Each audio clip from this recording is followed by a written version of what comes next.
The booster is there on your screen. It is making its way back to the launch site. We are going to attempt the catch using the chopsticks. We did hear the confirmation that the command was sent to the tower.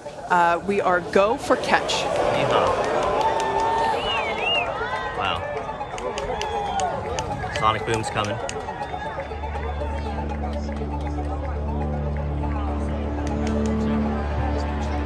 You can do it. Look at this. Look at the re-entry. That's 6.5 minutes. That is moving so fast. Look at how hard it is. Oh!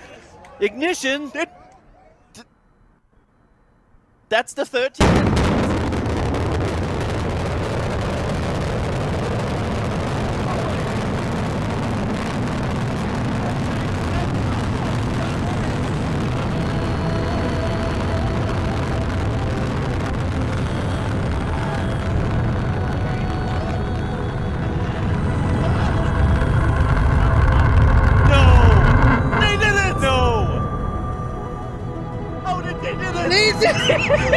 They did it on the first try! How did they do that?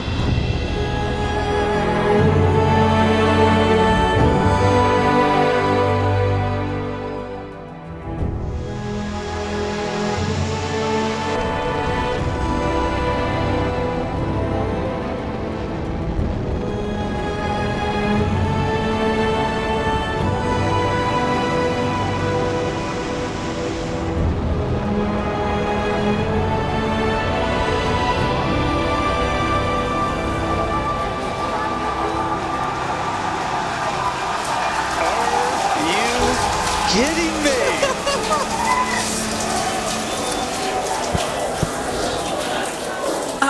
Dan, wow. I don't know about you, but we're losing our stuff up here. Guys, I'm sorry. Like, even in this day and age, what we just saw, that looked like magic. Wow.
Allez, salut tout le monde et bienvenue pour cette nouvelle Starship Update, l'émission qui suit, vous l'aurez remarqué, l'un des projets les plus fous de notre siècle. Il n'y a rien à ajouter, SpaceX nous a tout simplement coupé le souffle dimanche dernier avec un lancement dont on se souviendra encore longtemps. Alors je vous avoue que c'est difficile de reprendre ces épisodes normaux après tant d'émotions, mais bon, comme vous le savez, la Starbase ne se repose jamais, et je vous propose donc sans plus tarder de reprendre le fil de notre aventure après cet hommage en musique au booster B12.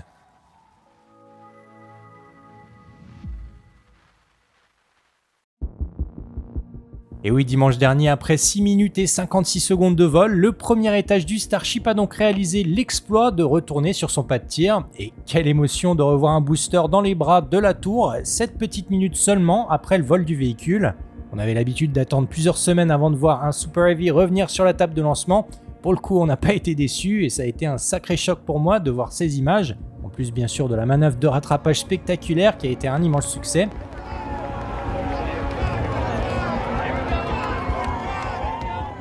Difficile de ne pas repenser à toutes ces personnes qui doutaient, la tour va casser, les bras vont céder, ça marchera jamais. Et bien voilà, ils l'ont fait et même la communauté est restée bouche bée devant une telle réussite. Et du premier coup en plus, c'était vraiment un véritable exploit.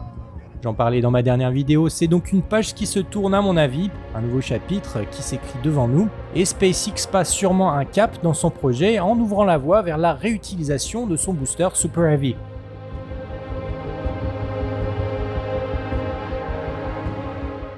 Seule petite ombre au tableau, et franchement c'est 3 fois rien, l'une des 4 ailettes du booster 12 a été légèrement égratignée sous l'effet des forces aérodynamiques lors du retour du premier étage qui est monté à 96 km d'altitude.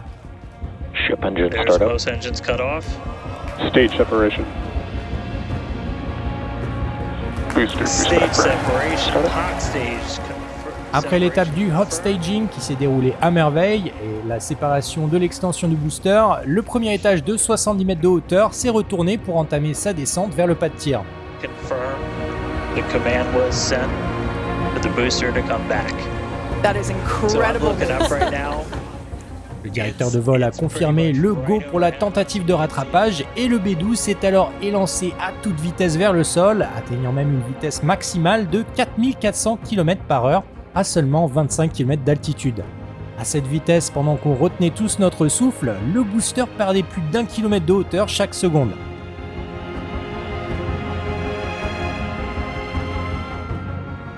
Chauffé par les frottements de l'air, le booster a commencé à planer légèrement en traversant le panache de fumée qu'il avait lui-même laissé derrière lui 6 minutes plus tôt.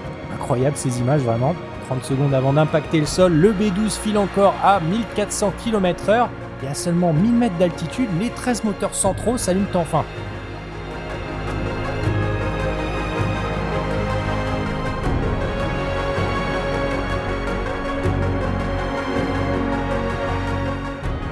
À cet instant, le stress monte en flèche. Que va-t-il se passer? La tour va-t-elle parvenir à attraper le booster? Les moteurs poussent à pleine puissance pour freiner le colosse. Le panache de vapeur s'enflamme au niveau du panneau de ravitaillement, mais le B12 poursuit sa descente imperturbable. L'ailette endommagée finit alors par lâcher à cet instant, des débris volent alors que le booster éteint 10 des 13 Raptors centraux pour terminer sa descente, propulsé par seulement 3 Raptors. We can see those chopsticks now.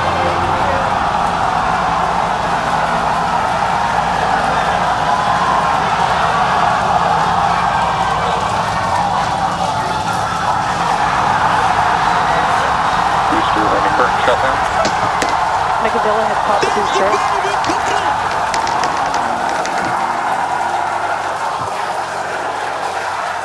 This is absolutely insane. On the first ever attempt, we have successfully caught the Super Heavy booster back at the launch tower. What an incredible view! Kidding me? Incroyable mais vrai, SpaceX l'a fait et en plus du premier coup, plus hallucinant encore, quelques heures seulement après son retour sur la tour, SpaceX finit même par déposer le booster 12 sur la table de lancement, sans même devoir réinstaller les unités de centrage normalement utilisées sur le pont supérieur.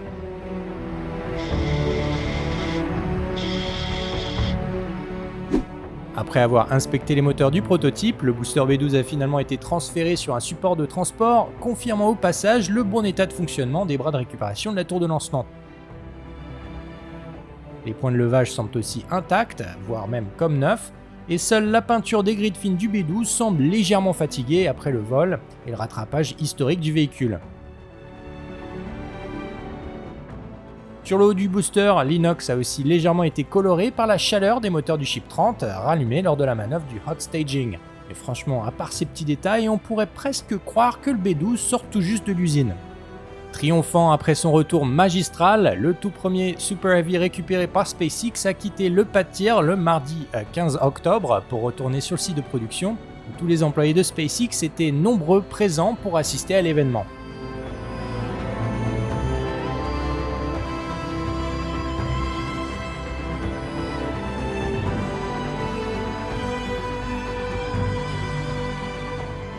Quelle réussite pour SpaceX, franchement, et surtout quelle émotion pour nous qui suivons ce projet depuis si longtemps.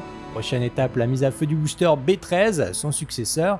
Mais avant ça, SpaceX doit d'abord inspecter et remettre en état les installations de l'étage 0.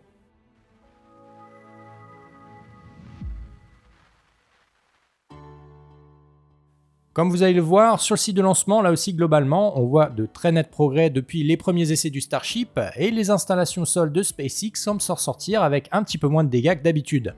Sur ces images de Starship Gazer, on peut voir 7 des 14 panneaux blindés installés la veille du lancement du vol test numéro 5. Leur position n'est pas liée au hasard, les plaques d'acier ont été stratégiquement placées pour contrer le feu des 3 moteurs restés allumés du booster B12 lors de son approche de la tour de lancement.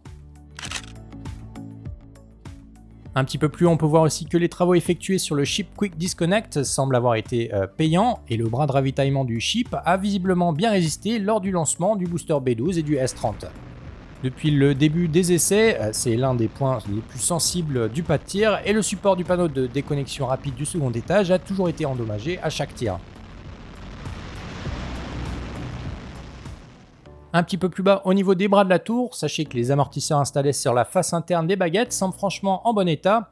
En plus d'avoir fonctionné à merveille pendant la récupération, les chopsticks étaient opérationnels 5 heures seulement après le lancement pour venir replacer le B12 sur son pas de tir.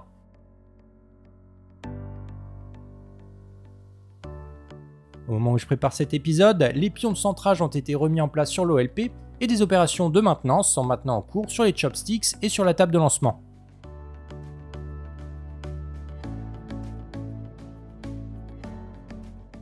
En effet, au niveau de la table de lancement, les conduites cryogéniques installées sous la coursive semblent avoir un petit peu souffert, mais la base des pieds de l'OLP sont en plutôt bon état.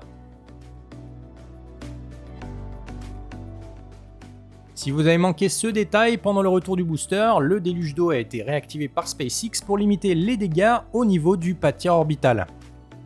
Allez, on continue l'état des lieux de l'OLP sur le pont supérieur de la table. Le booster Quick Disconnect semble avoir lui aussi bien résisté au lancement et le bras de ravitaillement a même été raccordé au B12 pour sécuriser le véhicule après son rattrapage. Comme je le disais un petit peu plus tôt, les unités de centrage utilisées pour placer le Starship sur l'OLP ont elles aussi été remises en place. C'est un signe plutôt encourageant qui laisse envisager l'imminence de la sortie d'usine du booster B13 qui attend toujours sagement son heure de gloire sur le site de production. About a minute after. Starship is approaching the peak heating phase of entry, remains on a nominal trajectory.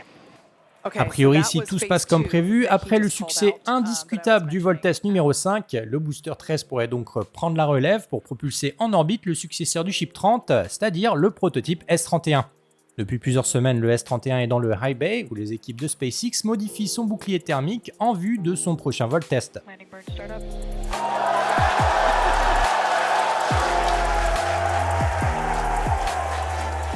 Les ingénieurs ont probablement attendu le retour d'expérience du vol 5 et les données collectées lors de la rentrée du Ship 30, qui pour rappel s'est terminé en beauté sur l'amérissage en douceur du véhicule.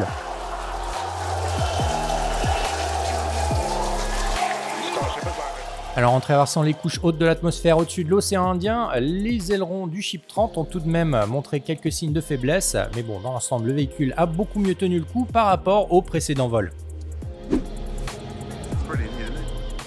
Allez, on reste sur le site de production où cette semaine on a découvert de nouvelles images sur les réseaux, des images prises sur le dernier étage d'un des bâtiments d'assemblage de la Starbase, visiblement décoré lui aussi sur le thème de Mars.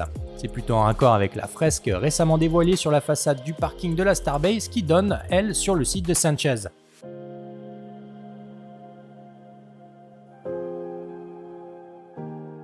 Sur le site de stockage de SpaceX, peu avant le lancement du vol test numéro 5, les premières pièces du pont supérieur de la nouvelle table de lancement semblaient sur le point d'être assemblées. Jeudi 17, les équipes du site de Sanchez ont aussi déplacé la chaîne porte-câble qui équipera un jour les bras de récupération de la tour numéro 2, toujours en chantier. SpaceX continue là-bas de creuser la tranchée sur laquelle viendra un jour s'installer la toute nouvelle table de lancement équipée d'un système de plaques d'acier refroidi à l'eau, un petit peu comme celle qui équipe la fameuse Stardouche.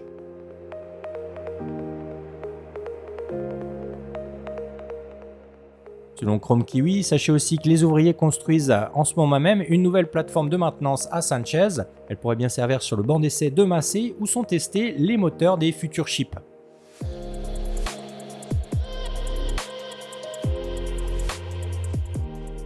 Pendant que tous les regards étaient tournés vers le site de lancement, la production des prototypes se poursuit aussi dans les bâtiments d'assemblage de la Starbase. D'ailleurs, pendant leur live stream, SpaceX a partagé de nouvelles vues de la chaîne de production. C'est toujours sympa de découvrir ces images et l'envers du décor pendant leur live. On a notamment découvert les ateliers du Mega Bay numéro 2 dédiés à l'assemblage des chips et dans lequel est actuellement assemblé le chip numéro 34.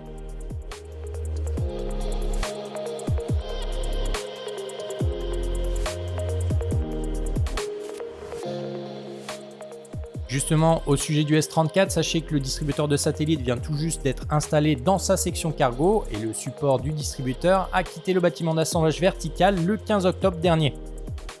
Entre-temps, le dôme avant du prototype a fait son apparition et il vient tout juste de rejoindre le Mega Bay numéro 2 pour être assemblé au reste du prototype S34.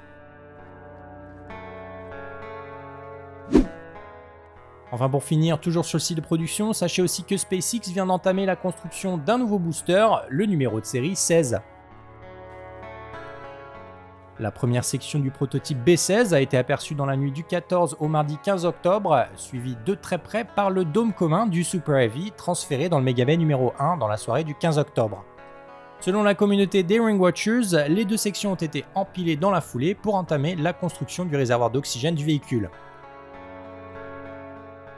Voilà, c'est tout pour cet épisode. Comme d'habitude, pensez à vous abonner si ce n'est pas encore déjà fait. Normalement, je compte sortir un petit récap en images du vol numéro 5 d'ici quelques jours, voire quelques semaines. En tout cas, merci d'avoir suivi cette vidéo jusqu'au bout. Prenez bien soin de vous. Ciao!